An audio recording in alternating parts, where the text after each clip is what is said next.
Hi, എല്ലാവർക്കും ഓണാശംസകൾ. ഇന്ന് ഓണത്തോടനുബന്ധിച്ച് നമ്മുടെ അടുക്കളത്തോട്ടത്തിൽ നിന്നും എന്തെല്ലാം പച്ചക്കറികൾ കിട്ടുമെന്ന് നമുക്കൊന്ന് നോക്കിയാലോ. വാ, നമുക്ക് വീഡിയോയിലേക്ക് പോകാം.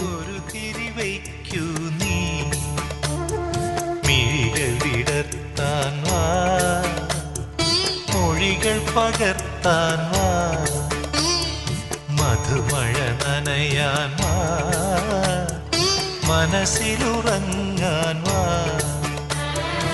ഓണത്തുമ്പി പാടൂ ഓരോ രാഗം നീ, ഓർമ്മകൾ മേയും